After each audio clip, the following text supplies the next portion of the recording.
네, 저는 학부모 입장에서 사실은 그 취지에 대해서는 상당히 공감하고 긍정적입니다. 다만 다양성을 좀 인정하지 않았던 부분과 그리고 대책 없이 너무 서둘러서 좀 시행한 부분 때문에 학생과 학부모 그리고 교사까지 좀 혼란을 준 것이 아쉽다는 생각을 갖고 있습니다. 네, 어떠신지요? 저는 앞에 문제하고 같이 좀 이야기를 나눠보고 싶은데 기본적으로 말씀하셨던 것처럼 초등학교는 저도 이제 초등학교 5학년 엄마인데요. 8시 40분까지 그 학교 등교를 합니다. 그렇기 때문에 20분 정도밖에 차이가 나지 않아요. 그리고 끝나는 시간도 일찍 끝나지 않습니까? 그렇기 때문에 문제가 되지 않을 수도 있습니다. 하지만 중학생이라던가 고등학생 입장은 조금 많이 다르다고 생각을 합니다. 그래서 이번의 입장은 사실은 제가 처음 모두 발언에도 말씀을 드렸던 것처럼 다양성을 존중하지 않았던 부분이 좀 아쉬운 것 같아요. 중고등학교는 어떻게 다르다는 건가요? 중학생 같은 경우는 물론 8시 반이라던가 8시 등교를 하는 학생들도 있습니다.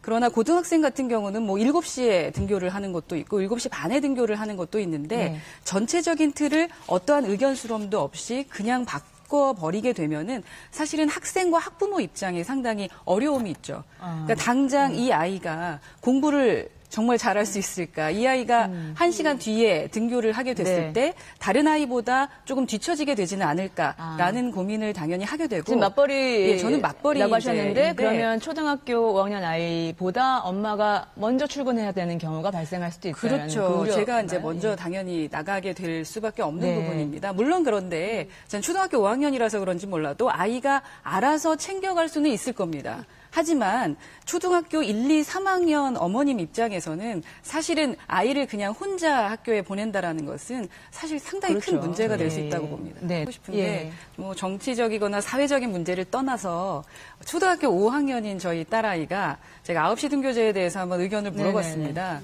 그랬더니 저희 딸아이는 반대를 하더라고요. 반대 입장을 가지면서 엄마 윗사람이 바뀌면 또 이거 바뀌는 거 아니야? 5학년짜리가요? 네, 저희 딸아이가 엄마 닮아서 똑똑한가 본데요? 5학년인데 그런 얘기를 하더라고요.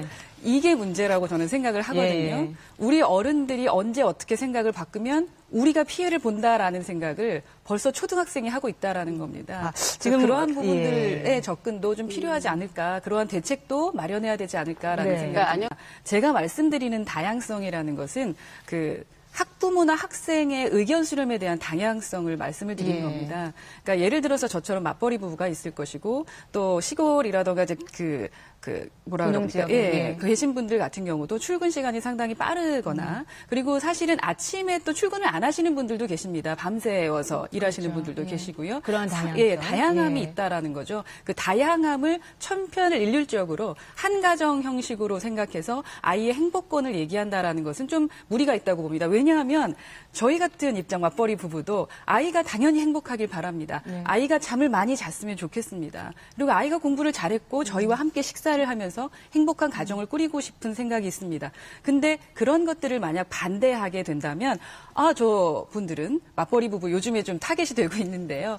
너무 일만 좋아하는 것이 아니냐, 자기만 생각하는 것이 아니냐라는 식의 구조로 좀 갈 수 있는 부분이 있어서 사실은 그 부분 다양성에 대한 의견 수렴이 필요하지 않을까라는 생각입니다. 제가 허나 소장님께 좀 여쭤보고 싶은데요. 그러니까 기존의 등교 시간에 한 번도 학생과 학부모에게 묻지 않고 학교장의 권한으로 일방적으로 시행돼 왔습니다.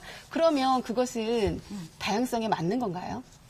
기존에 제가 조사한 바에 의하면 1977년도에 한번 등교 시간에 대한 이야기가 있었고 또 1998년도에 초중등교육법 시행령이 제정이 되면서 지금의 9시 등교제가 된 걸로 알고 있습니다. 이 모든 것은 시행착오를 겪어서 지금까지 이 등교제가 되고 있고 저처럼 일을 하는 사람 입장에서는 사실은 그 시간에 맞춰서 또 다르게 아이의 교육과 여러 가지를 생각을 하게 되는데 너무 급박하게 갑자기 9월 1일부터 시작했다라는 부분들에 대해서 말씀을 드리는 겁니다. 상황에서 그냥 학부모 입장에서 좀 얘기를 한다면 아까 말씀드렸다시피 1998년도에 학교장 재량에 맡겨서 자율권을 보장하는 법이 생기지 않았습니까?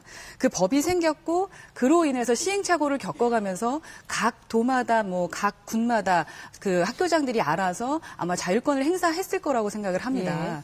그런데 한 달, 두 달의 의견 수렴을 통해서 갑자기 그게 윗사람이 말하니까 바뀌는 모습을 우리 청소년들이 봤을 때 이 아이들이 무엇을 배울까가 저는 사실은 걱정이 됩니다. 예를 들어서 저희가 회사를 다니면서도 인사권을 가진 사람이 식사를 하러 가서 네. 중국집에서 너희들 먹고 싶은 거 다 먹어라 얘기하고 나는 짜장면 먹을 테니까 알아서 먹어 이렇게 얘기했을 때 사실은 네. 그 주변의 사람이 짜장면 아니고 무엇을 먹을 수 있겠습니까? 그 누구나 어른은 이제 계획을 세우잖아요. 그래서 이 아이를 이렇게 키워야겠다라는 생각을 합니다.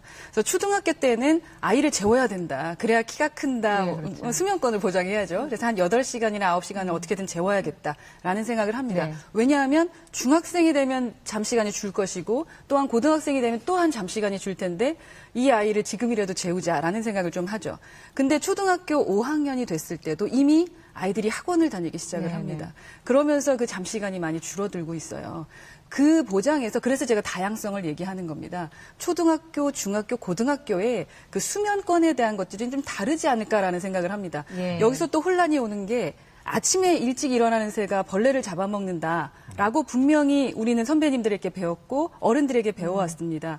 그러면 아침 일찍 일어나서 일을 하는 것들이 아침에 일찍 일어나서 또 다른 무언가를 하는 사람들이 잘못됐다라는 논리를 지금 펴고 있는 건가 주부 입장에서 그게 네, 상당히 알았습니다. 궁금합니다. 근데 준비할 시간을 좀 주셨어야 됐습니다. 예. 왜냐하면 회사는 지금 일을 하고 있는 그 일터에서는 저희를 이해해주지 않고 있거든요. 네네네. 그래서 사실은 여기서 좀 억울한 심경을 좀 말씀을 드리고 싶은데 그 등교제가 갑자기 시행이 되다 보니까 맞벌이를 하고 계신 분들은 당연히 일에 대한 얘기를 할 수밖에 없습니다. 네네네. 그러다 보니까 학부모 입장에서만 너무 이야기한다. 예. 학생 입장을 얘기해달라라고 하시는데 마음이 그래요. 아침에 준비할 이 아이를 어디다가 어떻게 사실은 일하는 엄마 입장 아직 우리나라에서는 아이한테 너무 미안합니다. 네네. 데리고 학교를 그냥 다른 어머님처럼 케어를 해줄 수 없기 때문에 그 미안한 마음이 있는데 9시 등교제가 되면서 이 아이가 학교에 갔을 때 분명히 맞벌이 부부 아이들만 먼저 와 있다라는 거죠. 예. 그렇게 됐을 때 그 미안함 감정이 있고요. 네. 또한 안전 부분에서도요. 오전에 물론 가는 것도 문제가 되지만 학교 시간이 늦어지고 있다라는 어제 그 기사를 봤는데요. 보니까 그 고등학교 3학년이 아무래도 시수를 채워야 되니까 교육 시수를 채워야 되니까 6시 30분에 하교를 하게 된다고 합니다. 6시 30분에 하교를 하게 되면 저는 이제 딸아이를 가지고 있는데 물론 제 아이가 커서 6시 30분 7시에 하교를 하면서 저녁은 어디서 먹고 또 어떻게 학원을 갈까?